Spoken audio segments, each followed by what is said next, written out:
Aborder des sujets qui sont plus de l'ordre du psychique, de l'ordre de l'émotionnel. Bien sûr, si c'est des problèmes physiques, ça marche aussi parce que la parole de Dieu est puissante et opérante. Mais on veut vraiment s'arrêter aujourd'hui sur tout ce qui est bonjour, sur tout ce qui est physique, sur tout ce qui est psychique, surtout des problèmes émotionnels. Alors, on va parler d'un sujet qui nous porte à cœur. C'est les déprimes, les moments de déprime, les moments de souffrance, les moments d'extrême douleur. Et parfois, quand on est mal pris émotionnellement, mais on n'a pas la force de se lever et de marcher. On n'arrive pas à vivre les plans que Dieu a prévus pour nous parce que peut-être on vient de vivre un événement ou on est en train de traverser des événements où on a l'impression que mais il n'y a plus d'espoir. Yeah. Des événements qui nous font tellement mal, tellement mal. Parfois, on a l'impression que nos entrailles sont serrées. On a l'impression que il n'y a plus rien, que c'est fini. Avec tout ce qui nous arrive, ou alors avec tout ce qui nous est arrivé, il n'y a plus de possibilité que nous devenions quelque chose. Il n'y a même pas de possibilité qu'on puisse se relever. Mensonge. C'est un peu ce que ressentait Naomi, par exemple, dans la parole de Dieu. Elle a perdu son mari, elle a perdu ses enfants. Et pour elle, c'était comme, non, il n'y a plus d'espoir. Ne m'appelez même plus Naomi, qui veut dire la grâce. Elle disait plutôt, appelez-moi Mara, qui veut dire amertume. Elle était brisée. Et ce qui est triste, et c'est ce que nous disons parfois malheureusement, elle dit, l'Éternel m'a brisé. L'Éternel m'a rendu, m'a comblé d'amertume. Parfois, on met sur l'Éternel, sur Dieu, la source de nos problèmes. Yeah. Alors qu'il y en a un qui aime ça rester caché. Yes. Il fait le désordre dans notre vie et il se cache pour qu'on puisse se rebeller contre la seule personne qui lui nous veut du bien. Yeah. Et quand c'est comme ça, alors qu'on se rebelle, on est donc seul. Il continue, il vient nous mentir. Il vient nous mentir que cette situation, c'est le cimetière de notre existence. Cette situation nous définit. Il vient vous mentir que vous n'êtes qu'un tas d'échecs. Il vient vous mentir que même les choses que vous croyez être des victoires par le passé, en fait, n'étaient que des échecs. Que vous vous êtes trompé depuis trop longtemps. Yeah. Et que maintenant, parfois, il vient même vous dire que l'Éternel a décidé de vous punir à cause de vos actions. Il va peut-être prendre une ou deux de vos erreurs, ou même ce qui n'est pas une erreur, vous réussissez à vous faire croire que c'était des erreurs. Yeah. Et c'est pour ça que la main de l'Éternel s'abat sur vous. Yeah. Et vous êtes là, tranquille, mais où est le Seigneur? Pourquoi Dieu m'a fait ça? Vous vous posez tellement de questions, vous déprimez, vous êtes complètement anéanti. Et lorsqu'il n'y a plus d'espérance, mais il n'y a plus de foi. Parce que la parole de Dieu nous dit que la foi est une démonstration des choses que l'on espère. Lorsqu'on ne peut plus espérer, mon frère, ma soeur, lorsqu'on ne croit pas qu'on peut se mettre debout, mais on n'a pas la foi pour se mettre debout. C'est parce que quelque part, on a vu une image en nous, quelque chose qui nous faisait marcher, qu'on a eu la foi qu'on pouvait se lever. Quand un chanteur, par exemple, écrit un chant, c'est parce que quelque part, il visualise, il perçoit d'une certaine manière un chant. Et alors, il a la foi. Il peut écrire un chant et il écrit. Mais s'il ne perçoit pas quelque chose, qu'on appelle souvent l'inspiration, il ne peut pas se lever. Et c'est ce que le diable, au travers de tous ces événements-là, lorsque quelqu'un est, par exemple, dans une déprime sévère, lorsque quelqu'un souffre émotionnellement, c'est cette espérance qu'il vient chercher. Et c'est parce qu'on manque d'espérance que finalement, on se dit, mais on n'a plus de vie. Je dis, mais notre vie n'est qu'un tas d'erreurs. Ouais. Notre vie n'est qu'un échec. On arrive à dire comme Job, je maudis le jour de ma naissance. Et on a envie de ça. Amen. Donc, en fait, c'est tellement, le sujet est tellement important parce qu'on sait combien on est dans un monde déchu. Il y a toute forme de défis, d'épreuves ou parfois, comme Elsie dit, que l'on vit. Mais on sait surtout lorsqu'on a un Dieu, le Dieu auquel nous croyons, ceux qui connaissent, qui ont donné leur vie au Seigneur, qui marchent avec Dieu, de se dire non, mais tout est là en fait. L'espérance, comme c'est dit dans 1 Corinthiens 13, s'il y a 3 choses qui doivent rester en fait, c'est la foi, l'amour et l'espérance. Donc ça veut dire que l'espérance est quelque chose de tellement important. Et justement, on n'a plus d'espérance quand on se dit que il n'y a plus rien à faire. Et là, c'est comme c'est fini. S'il n'y a plus d'espérance, il n'y a plus rien. Il n'y a plus rien. Donc, c'est tellement important, en fait, de pouvoir toujours se rappeler de qu'est-ce que Dieu dit et non pas toutes ces pensées que l'ennemi va venir justement en ces moments de faiblesse, en ces moments de douleur, d'épreuve, nous chuchoter parce que lui n'a qu'un seul but, c'est de tuer, c'est de détruire, c'est d'égorger. Il faut pas l'oublier. Donc, c'est pour ça que c'est tellement important de ne même pas commencer le plus qu'on peut, le plus qu'on peut, de s'entretenir. Nous dit la parole d'ailleurs, de tout le temps nous entretenir par des psaumes, par des louanges, d'être intentionnel à faire des choses qui vont faire qu'on soit toujours en train de garder le regard sur le Seigneur, qui lui est vivant. Notre Dieu, il est vivant. Notre Dieu règne. Et notre Dieu, lorsqu'il pense à nous, il ne pense qu'à nous bénir. Amen. Il ne pense qu'à nous faire du bien. Donc, lorsqu'on peut penser que c'est Dieu qui a fait, c'est déjà l'ennemi, en fait, qui est là et qui nous parle, qui se cache pour faire justement qu'on s'éloigne de celui qui est la source de la vie, de celui qui peut nous secourir. S'il y a un secours à avoir, c'est Dieu qui peut nous secourir. Ce n'est pas lui qui peut être l'auteur, en fait, de notre souffrance. Donc, c'est très important de garder ces choses-là en tête. Et alors qu'on a un texte, n'est-ce pas, par rapport à ça. Si vous avez votre Bible, vous pouvez aller chercher avec nous dans le livre de Lamentation de Jérémie, au chapitre 3, à partir du verset 19 au verset 23. Amen. Vous allez voir, c'est tellement puissant ce que le prophète dit. Amen. Donc, je vais faire la lecture dans 8 secondes. Lamentation, chapitre 3, à partir du verset 19. Quand je pense à ma détresse et à ma misère, donc elle est là, donc on va certainement y penser, on la vit, à l'absinthe et au poison, quand mon âme s'en souvient, quand mon âme s'en souvient, elle est abattue au-dedans de moi. Ça fait mal, on peut être abattu. Mais ici, le prophète, il dit, au verset 21, « Voici ce que je veux repasser dans mon cœur. Voici ce que je veux repasser dans mon cœur. Ce qui me donnera de l'espérance. » On a parlé tout à l'heure de l'espérance qui est tellement important parce qu'il faut qu'on ait l'espérance. Si on n'a plus d'espoir, ben, il n'y a plus de vie, Alors, verset 22 dit, les bontés. Ce que j'ai choisi, en fait, de repasser dans mon cœur, c'est les bontés de l'Éternel ne sont pas épuisées. Ses compassions ne sont pas à leur terme. Elles se renouvellent chaque matin. Oh, que ta fidélité est grande. Alléluia. Amen. Amen. Ah, c'est bon. Vous voyez, le prophète, Amen, amen. il est en train de traverser une période difficile. Et pas que lui, tout le peuple d'Israël, parce qu'il avait été établi prophète pour Israël, pour la nation d'Israël. Et alors qu'il avait des messages parfois durs de Dieu pour le peuple, Dieu qui mettait en garde le peuple, qui dit attention, attention, le danger s'en vient, attention, les difficultés arrivent. Et il voit comment la souffrance s'abat sur le peuple, parce que parfois le peuple n'arrive pas à comprendre, n'arrive pas à saisir ce qui se passe. Il est tellement dans l'amertume, il dit qu'il a vu l'absinthe. L'absinthe, c'est une plante dans la Bible qui est une plante reconnue pour son amertume. Donc, quand il parle d'absinthe, il parle d'une amertume profonde. Et c'est une plante qui était assimilable à un poison. Dans l'Apocalypse, le Seigneur décrit le diable comme une absinthe. Donc, vraiment, ça représente la douleur. Ça représente la souffrance. Ça représente ce qui ne va pas. Mais la bonne nouvelle aussi, c'est que dans la même parole de Dieu, Dieu appelle encore la même absinthe, qui est cette image de douleur. Il constitue dans l'huile d'onction des prophètes, il y met de l'absinthe. Une manière de dire les souffrances, les douleurs que vous pouvez traverser alors que vous êtes devenu un enfant de Dieu, ne vont pas vous détruire, mais va plutôt contribuer à votre onction. Va plutôt contribuer à vous élever, à vous rapprocher plus encore du cœur du Père et contribuer à faire de vous la personne qui vous appelle à être. L'épreuve qui produit la confiance. C'est ça.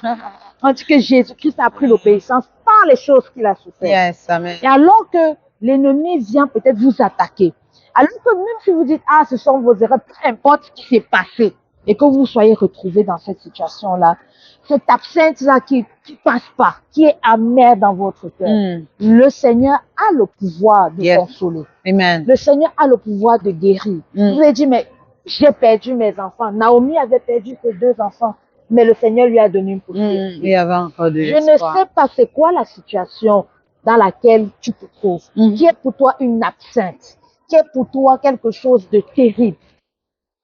Je ne viens pas minimiser ta situation, mais je viens élever le nom de Jésus. Amen. Amen. Le diable s'est trop joué de toi dans tes émotions.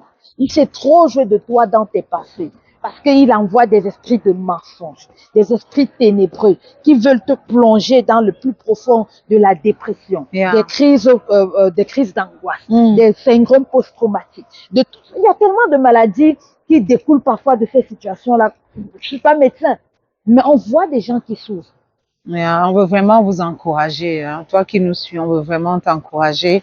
Et ce qu'on vous dit, c'est ce que nous on pratique aussi. Et on se parle aussi à nous-mêmes définitivement. Parce qu'on sait qu'aujourd'hui, on peut vivre une situation, demain ça va bien, et puis après demain. Donc, tant qu'on est sur cette terre, il va avoir des moments. circonstances difficiles dans nos vies. Mais alors qu'on partage ceci, c'est de se dire de façon intentionnelle, c'est quoi que je choisis de repasser? dans Parce que mes circonstances, Dieu ne dépend pas de nos circonstances. Qui Dieu est, ce n'est pas par rapport à mes circonstances. Dieu, lui, ne change pas. Il est souverain. Et donc, nous, on veut demeurer, en fait, on veut continuer de nous appuyer sur lui. Celui-là qui est stable. C'est celui qui ne change pas. Donc, lorsque ça brasse, lorsque ça bouscule, lorsqu'on ne se sent pas bien, c'est de continuer de revenir à lui. Et c'est là qu'on va repartir. Hein? Dieu est pour Amen. vous. Il n'est pas contre vous. Non. Je me rappelle quand je traversais une situation de ma propre vie où le Seigneur m'avait donné ce mot également, absinthe. C'était tellement difficile, en tout cas pour moi. Et j'avais l'impression que je ne peux pas me lever, hein, manque d'espérance. Yeah, yeah. Et le Seigneur est venu, quand c'est ce verset qu'il m'avait donné de Jésus. Il dit, je décide de repasser dans mon esprit que les bontés de l'Éternel ne sont jamais.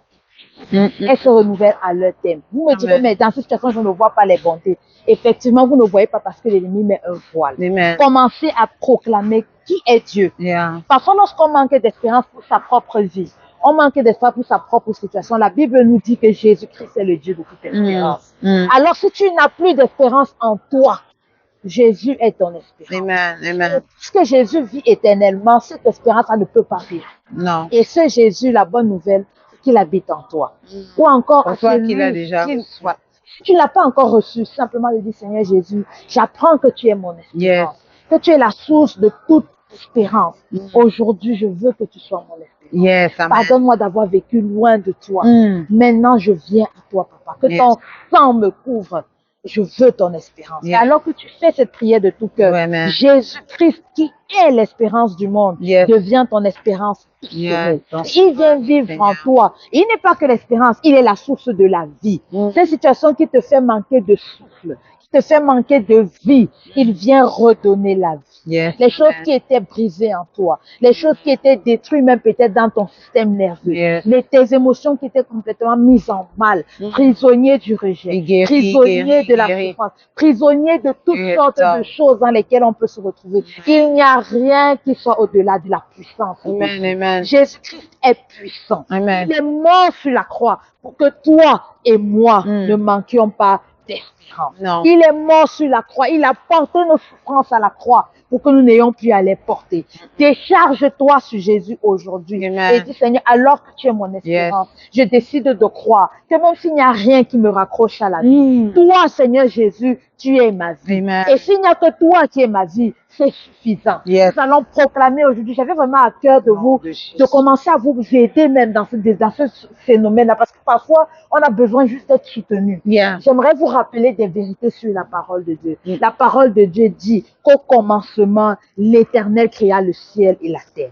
Au commencement, l'Éternel t'a créé toi. Au commencement, alors qu'il y avait les abîmes, El Shaddai se mouvait sur les eaux. El Shaddai se meut sur les ténèbres de ta vie. Alors que tu n'étais qu'une masse informe et vide, nous dit la parole, son regard était sur toi. Tes destinées sont entre ses mains. L'Éternel te dit aujourd'hui, tu es la prunelle de ses yeux. Tu es l'amour de son cœur. Il t'aime tellement qu'il a dû venir sur la forme d'un homme, quitter la gloire céleste, venir sur la terre et mourir pour toi. L'Éternel te dit aujourd'hui, je t'aime. Je t'aime. Amen. Je suis mort pour toi. Plus que ça, je suis ressuscité. resté pour toi. Amen. Les liens de la mort n'avaient pas pu maintenir Jésus dans le tombeau. Ces mêmes liens ne vous mainteniront pas Et dans au cette nom de situation. Jésus, au nom de Jésus-Christ te Jésus. dit aujourd'hui, je suis tout puissant, le Yes. crois-tu? Il dit, si tu crois, tu verras la gloire de Dieu. Amen. L'Éternel est pour toi, il n'est pas contre toi. Non. L'Éternel est ton rocher, il est le bouclier de ton salut. L'Éternel est celui qui te guérit. L'Éternel est celui qui pourvoit. Il est le divin consolateur. Amen. Il est le divin paraclet. Amen. L'Éternel fait de toi sa plus grande joie. Amen. Tu es à l'image et à la ressemblance de Dieu. Amen. Tu es une merveilleuse créature. Amen. Chaque journée, comme aujourd'hui, c'est la journée que l'Éternel a faite pour toi. Elle est pour toi un sujet de joie et d'allégresse. L'Éternel n'est pas un homme pour mentir. Il dit, il accomplit. Yes. Dieu qui donne des enfants ne t'empêche pas d'enfanter. Yes. Dieu qui a dit qu'il n'est pas bon que l'homme soit seul ne t'empêche pas de fonder une famille. Amen. Dieu qui est le Dieu des familles ne peut pas détruire ta vie. Amen. Le Seigneur Jésus-Christ peut réparer ce qui est brisé. Amen. Le réparateur des brèches est là pour toi. Amen. Amen. Recevez vraiment cette parole et c'est vrai parfois quand on parle comme ça, on se dit ok, maintenant je l'entends, je fais quoi?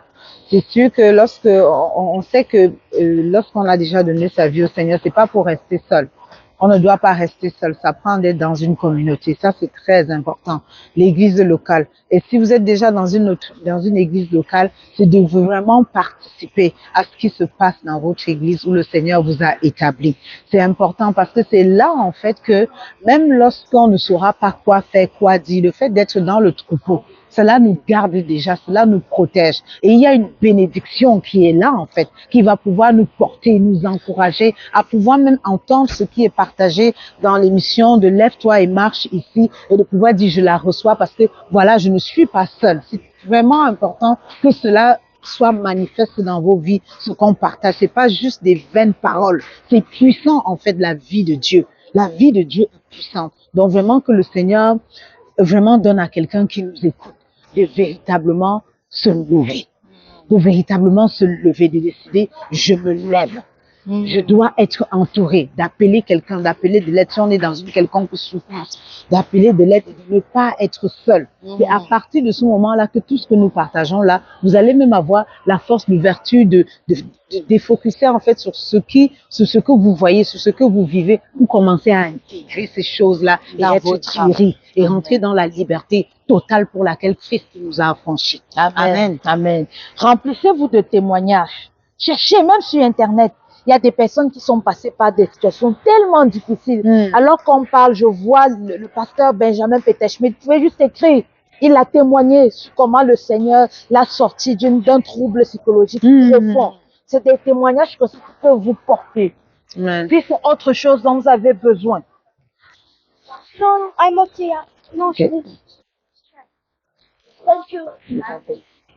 Et c'est autre chose dont vous avez besoin. Cherchez les témoignages, écoutez des louanges, restez vraiment à côté de personnes qui proclament la vie. La parole de Dieu nous dit que alors que le peuple d'Israël était perdu, Zorobabel, qui était un homme appelé par Dieu, était dépassé par la situation, l'Éternel réveilla son esprit en passant par les prophètes qui ont prophétisé sur lui. Amen. Les prophètes aujourd'hui, c'est tous ceux qui ont l'Esprit de Dieu en eux et qui sont là pour vous faire du bien. Amen. Et qui sont là pour vous faire du bien. Yes. Les centres d'aide sont développés. Allez-y, rapprochez-vous. Et croyez par la foi que le Seigneur vous met sur de bonnes relations. Amen. Vous direz, mais c'est les relations justement qui vous maintiennent dans ce problème. Le Seigneur, là où le diable a mis de fausses relations, le Seigneur met de vraies. Amen. Parce que le diable ne sait que copier et pervertir ce que Dieu a fait. Mais Dieu est venu pour vous donner la vie. Il a apparu pour détruire les œuvres du diable. Amen. Nous n'allons pas vous laisser comme ça sans prier. Amen. Nous allons vraiment prier que, alors que nous prions comme ça, que les ténèbres qui étaient sur votre vie Yes. commencent à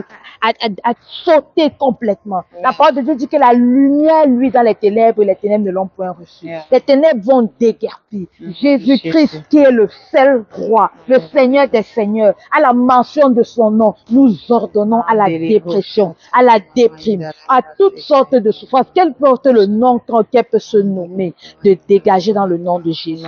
Parce que son nom est élevé au-dessus de tous les noms, au-dessus de tout nom qu'on peut nommer sur la terre, dans le siècle présent et dans les siècles à venir. Alléluia. Alors, Père éternel, nous te prions pour tous ceux qui nous écoutent. Nous te prions pour nos frères nous te prions pour nos frères et sœurs qui Lève-toi et nous marche. écoutent. Lève-toi et marche. Le Seigneur, nous te demandons Ok? dans le On va nom vous de reparler Jésus. tantôt. Ok? Est-ce qu'on pourrait être dans votre vidéo de YouTube? Un instant. Oui, on va vous Un aider. instant. Nous te prions, Père éternel, dans le nom de Jésus, de faire du bien. De faire du bien vraiment à tous ceux qui nous écoutent, papa.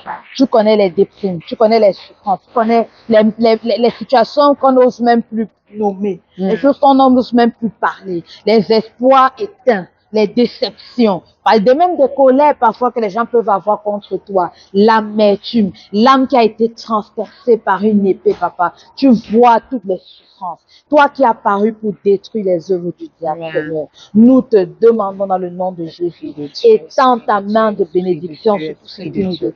Étends ta main sur chacun d'entre nous. Mets ta vérité là où le mensonge est venu. Mets ta lumière là où les ténèbres ont régné. Les ténèbres, tout assez, ils en ont assez régné. Maintenant, le Seigneur reprend possession. Lui qui est le roi des rois, lui qui est le Seigneur des seigneurs, lui qui est le prince de la vie, le prince de la paix sur vous, nous appelons la paix, la vie, la lumière, le sang de Jésus qui lave toutes choses. Nous ordonnons à tout mot de disparaître. Amen. Et à la consolation du Père de prendre sa place. Nous ordonnons à votre être d'être réceptif à ces paroles. Et nous vous proclamons que vous êtes des personnes courageuses, Amen. des personnes persévérantes, Amen. qui iront jusqu'au bout de ce processus Amen. et qui témoigneront elles aussi des bontés de l'Éternel. Alléluia. Qui auront des clés pour aider aussi les autres Amen. en arrière. Amen. Seigneur, nous te bénissons parce que ton nom est Alléluia, élevé. Jésus. Nous te bénissons parce que nous Alléluia, voyons des Jésus. miracles. Parce que tous proclameront que Jésus-Christ est Seigneur à la gloire de Dieu le Père. Merci pour ce que tu fais. Merci pour la vie que tu es. Merci pour qui tu es, papa. Au nom de Jésus. Amen. Amen. On se lève et on marche.